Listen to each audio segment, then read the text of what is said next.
Thanks for downloading another segment from the Best of the Classic Metal Show. The Classic Metal Show is heard live on Saturdays from 9 p.m. to 3 a.m. Eastern, exclusively at www.theclassicmetalshow.com. And now here's another piece of Classic Metal Show history on the Best of the Classic Metal Show. The Classic Metal Show. It's brand new Thunder right here on the Classic Metal Show. That's from their latest release called Bang, and the name of that tune there is called Carol Ann. And Chris, you know as well as I do that I'm a big fan of Thunder, and you're kind of a Johnny-come-lately when it comes to the band Thunder.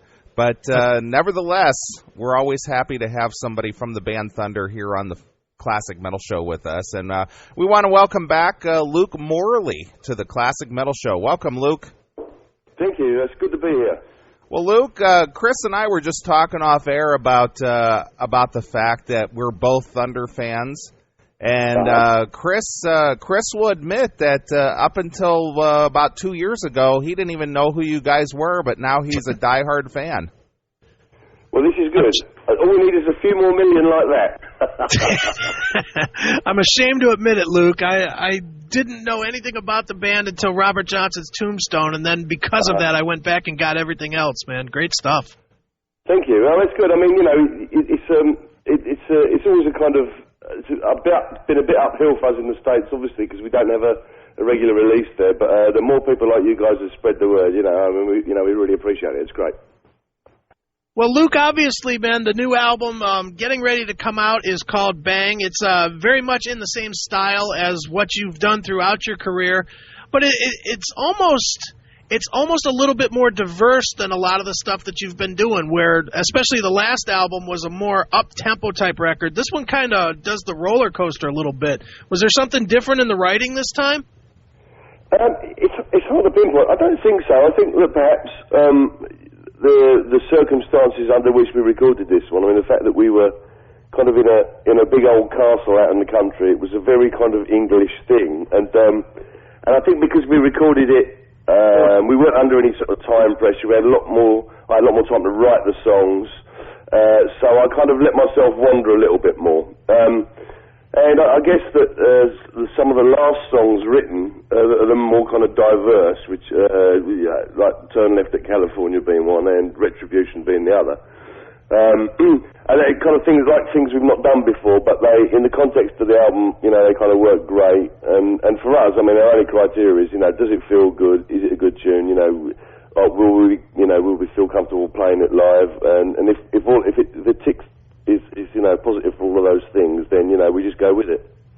Well, Luke, the future of Thunder was in jeopardy a few years ago. You guys almost called it a day, and there might have been no more Thunder. But what happened to bring you guys back and start recording great music again? Am I correct in saying that you guys almost were no more? Well, yeah, we stopped for a couple of years. I mean, I think that we got to a point where we'd been doing it kind of 11 years, and in that 11 years, you know, a few things had changed. Some of the guys had kids, and, you know, we'd done a lot of touring and recording, and it had been the focus of our lives for sort of 11 years. And I suppose as the songwriter, I mean, I felt like I needed a bit of a rest from it, and, you know, and I said to the guys, listen, you know, it'd be good to let's kind of pause for a while and do some other things, you know. And it was never a case of we're not going to do this again. It was just it was like an indefinite break, if you know what I mean. Sure. And I think the thing that pulled it back together was we were offered some shows in the UK on a really good package with Alice Cooper and a few other bands, and we thought it'd be fun to just get together and do the shows and see how it went. And I started writing a few songs just kind of with that in mind, and then that turned into an album which was Shooting at the Sun, and then it's kind of, you know, everything kind of fell in again naturally after that. It was you know, it was the way it should have happened. I mean, we, you know, like I said, everything we do tends to be fairly spontaneous, and we're not very good at planning things. We just kind of do them, you know. Sure. Well, I stumbled across Thunder for the first time back in about 1990 when you guys were featured on the Donington Festival. And David Coverdale was very much in your corner. Are you guys still friends with David Coverdale? You guys do anything with the Whitesnake at all? Yeah, well, actually, we did some shows here in the UK in the summer, which were great fun. Which was with with Whitesnake and with Def Leppard. And that was quite an interesting 3 shows. Just 3 arena shows, and it was a lot of fun because obviously, all the bands have known each other a long time, and you don't get to see each other that often. So we had a lot of fun, and it was good to see David and Joe and the rest of the Leopard guys again. And yeah, it was fun. It was a really good bill as well for the English rock fans, and it turned into quite an event. So that was a lot of fun. Sure. Well, what is the scene like over there for good hard blues-based rock such as Thunder, Def Leppard, Whitesnake? Because over here in the States, especially this past, let's say the last 2 years, there's been such kind of a resurgence of what we consider classic metal, which we're doing handstands over because you obviously got bands like Iron Maiden, Judas Priest, Heaven and Hell, featuring Ronnie James Dio. Yeah. New releases from bands like Testament. Of course, Motorhead is still going strong. And Chris and I like to go to a lot of those shows, and everywhere we go, they're selling out everywhere. And that's a phenomenon, especially here in the States, since the last 15, 18 years has been pretty dry as far as good metal or good hard melodic rock is concerned. What's going on over in England? Well, that's interesting you should say that, because I think the same kind of thing is happening here. We're getting more and more, digital radio stations that are just dedicated to playing classic rock or hard rock, which is great. That's kind of helping it at a grassroots level. And the internet means that, bands can get out there and can connect with their fans directly. And also you're getting like the tour, I was talking about earlier with Whitesnake and Def Leppard, you're getting more bands coming together for a package tour, which is like a fantastic value for the rock fans and great fun for the bands too. So I think it's very healthy. I mean, classic rock, as we know, it's kind of always there or thereabouts. It's just that I think that now there seems to be more kind of stations and independent publications coming out and talking about it and writing about it and playing it, and that's great. That's really good for the groundswell, and hopefully the end result of that will be more young bands coming along doing it. Sure. Well, Luke, with the new record Bang, it seems like you wrote some songs that were not only personal to yourself, but pretty pointed in their message. I guess the first one I wanted to ask you about is, who is Carol Ann? I don't know. I can't remember. It's a kind of generic woman, really, because it's one of those things that happens. I think in every guy's life, when he's kind of at that sort of age, you go out, you have a few too many beers, you wake up in the morning and you're kind of a little vague as to what happened, but something happened, and there's that horrible kind of paranoia where you know something happened, but you can't kind of remember what the girl looks like, and that's kind of fairly terrifying prospect. And the guy in the song, he has this kind of this is the sort of thing that happens to him, and his only clue is he wakes up and he has a phone number and a name scrawled on the back of his hand in lipstick. So we've all kind of been there. We've never been there, Luke, because we're not. I don't believe that for a second. We're not big rock stars like you. We're just like run of the mill guys. Chicks don't dig us like they do you band guys. I think you're being too modest there, old boy. Well, Luke, the other one I wanted to ask you about is a song that's almost certain to become the soundtrack to everybody's relationships. Of course, I'm talking about the song "Love Sucks." What's the story there? Well, falling in love can even, it's a great thing, but it's a bloody awful thing as well, because what it does is it interrupts everything, the whole rhythm of your kind of mind and body and where you're at, and it most of the time it's a kind of a false dawn, and it lets you down, and there's so many songs written about how wonderful love is or how terrible heartbreak is, but there's nothing about how terrible love is, and I just thought it was an interesting thing to kind of look at it in a negative way, and just think of some of the feelings that you have, when you can't kind of concentrate on anything, and it's your whole life gets turned upside down because you met this girl, or if you're a girl, if you met this guy, or if you're gay, your boyfriend, whatever, But it's the sort of thing that happens to everybody, but nobody tends to kind of talk about the negative aspects of it, and that's what I try to do, and obviously maintain a sense of humour throughout it. Well, Luke, I know that you guys are predominantly European-based band, and unless of course there was some interest in Thunder over here in the States, would you guys ever consider coming over here to the States and doing some shows? Do you ever get any offers or any chance of that ever happening, or are you pretty much confined to the European market? Well, I mean, obviously, our problem is that we occasionally people will talk about it and we'll get into a conversation about it, but for us to come out there, I think what would need to happen is we'd need to kind of have some kind of support on the ground over there, some kind of release, national release. And we've been in a long way down the road with several people, but it's kind of never worked out to be the right sort of thing. So, and we've, over the years, we've learned that if something doesn't feel good, you shouldn't do it. Having said all of that, we're kind of talking to somebody at the moment about maybe coming out and doing a couple of showcases, sort of one in New York and a couple of other places as well. So, like I said, there's some very early stages, but we're going to try and make that happen before Christmas. Well, are you familiar with the big rock festivals that seem to be popping up here over the last couple of years, like Rocklahoma and Rock in the Bayou and the? Yeah, I've been watching all those kind of things happen. Because you read about them in the rock press over here. Yeah, and they're very interesting. And it's it's another thing that we're talking to our agent about, because obviously he has the agency, they're a big group international. They have a big offices all over the States. So that's definitely a possibility. And the one thing that I'd like to make clear is we would love to come out and play and tour over there, because it is kind of it's where rock music started, and all the kind of music that kind of influenced Stars, albeit via other bands like Zeppelin and the Stones and the Who.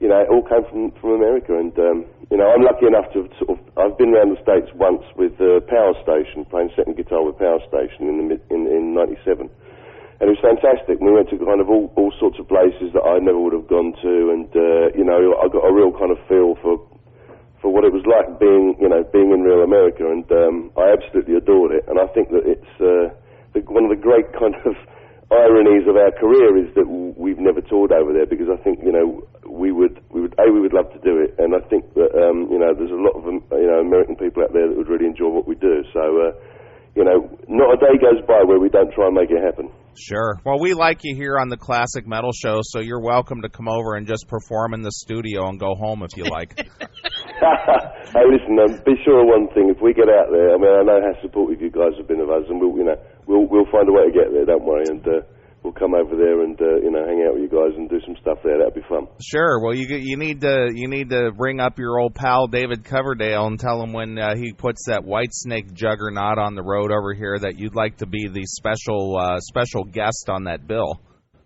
I'm sure David would love to help us, but he doesn't like following us very much.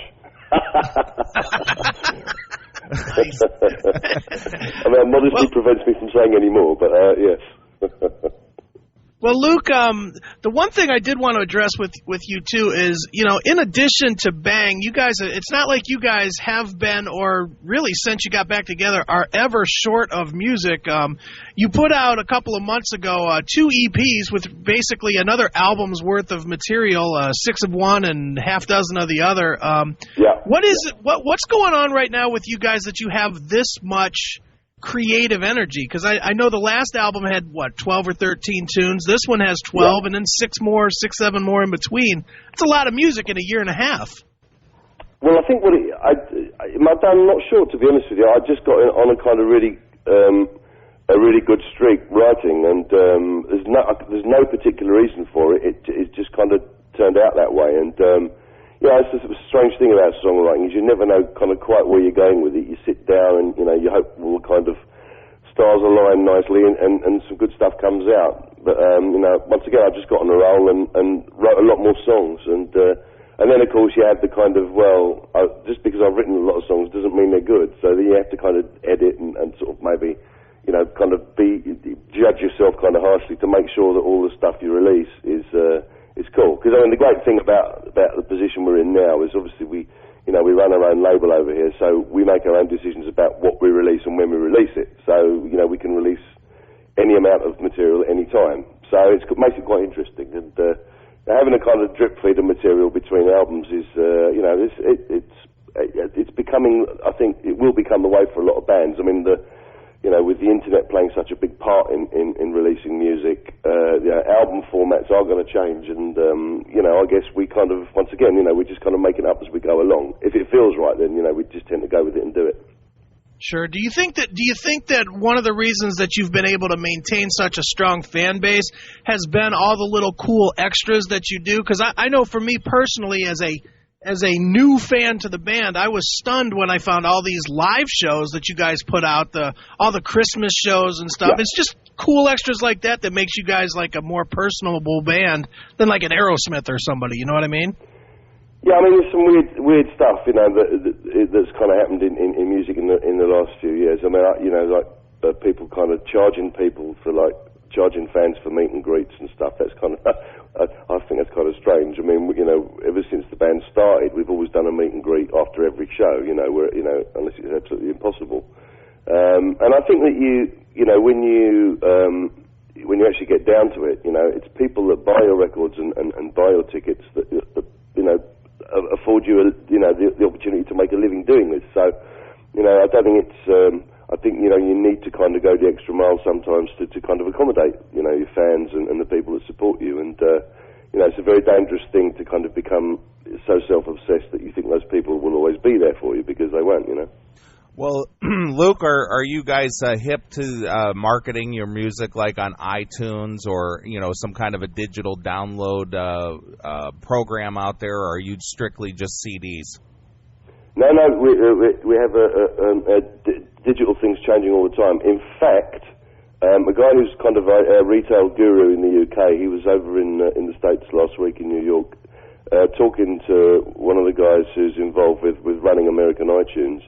And we think, we're not 100% sure yet, but it looks very much like Bang's going to be their rock album of the month at some point later in the year, maybe November. Excellent. Which is a fantastic thing for us, because what that means, obviously, is there'll be lots of people kind of logging onto iTunes over there in the States that will see us, and see the album and be able to kind of listen to the music that won't have heard of us. So that's a very cool thing, Excellent. Well, congratulations in a band, one of the lesser-known bands here in the States. I couldn't tell you about another band that deserves it more than you guys, because you guys have been plugging along there for so long, and you don't get quite the recognition that you should get, but you guys are a solid band, and obviously Chris and myself really enjoy Thunder. So, yeah, that's great. I mean, like I said, we really appreciate it. I mean, it's when people kind of get behind music because they like it and they believe it in it, it's a fantastic thing, and it's great to have you guys kind of supporting us over there. It's a really good thing. Excellent. All right, Luke. Well, is there anything that you want to tell us that we haven't covered yet? Anything you want the fans to know that we haven't touched on at all? Well, you could mention the band's website, which is www.thunderonline.com, which is always a cool thing, so people can find out pretty much everything they need to know. And apart from that, it's, anybody out there that hears us and likes us, spread the word, tell people, because, we'd love to get out there and play, and if enough people kind of want it, then, we'll be able to do it. Sure, excellent. All right, well, the name of the new CD from the band Thunder is just called Bang. Why the name Bang there, Luke? Do you know, I have no idea. We all sat around and thought, what are we going to call it? And I think Danny, the singer, came up with Bang. I'm not quite sure why. And none of us could think of anything better. And then we started thinking about it as a kind of graphic image and what we could do with it and stuff. And we all thought it was pretty cool, so we went with it. Yeah, that was a very explosive name there. Bang. Absolutely. No, that's the thing, Maybe we'll incorporate that into the live show, maybe have a few explosions, or maybe we'll just blow Harry, our drummer, up again, Very nice. All right, Luke, it's always a pleasure to speak with you. Glad you took a few minutes to talk to us here on the Classic Metal Show. Go out and find the new Thunder release called Bang. Go visit them over their website at thunderonline.com. And drop them a note and let them know you heard them here on the Classic Metal Show. So, Luke, I don't remember if we asked you this question before, but we're going to ask you again nevertheless. Okay. How has Lemmy from Motorhead influenced your career? You did ask me this before, and I can't remember what I said. How has Lemmy influenced my career? Well, he's taught me that facial warts aren't a good thing, so I try and not get them. And he's the meanest Pac-Man player I've ever seen. Excellent. So if I was going to take up playing Pac-Man professionally, I'd go see Lemmy and get lessons, because I spent 2 years watching him do that when I was a lot younger. Great. All right, Luke, we appreciate you taking the time out, and as a tradition here, we'll let you pick a song off the new CD, Bang, and maybe tell us a story about it. Okay. Right. Well, let's go with On the Radio, as that's an interesting thing. It's kind of it's a thinly veiled stab at the BBC, which obviously, as you guys I'm sure know, is the main kind of radio station in the UK. And they've never ever put us on a playlist, so this became a bit of a joke to us in the end. So I decided to write a song about it, and there's a certain amount of vitriol, but it is done with a sense of humour. Sure. All right, well, here it is. This is brand new Thunder from their Bang release, and this is called On the Radio, exclusively here on your Classic Metal Show. Thanks for checking out the best of the Classic Metal Show. You can tune into the Classic Metal Show live every Saturday night from 9 p.m. to 3 a.m. Eastern, exclusively at www.theclassicmetalshow.com. The Classic Metal Show.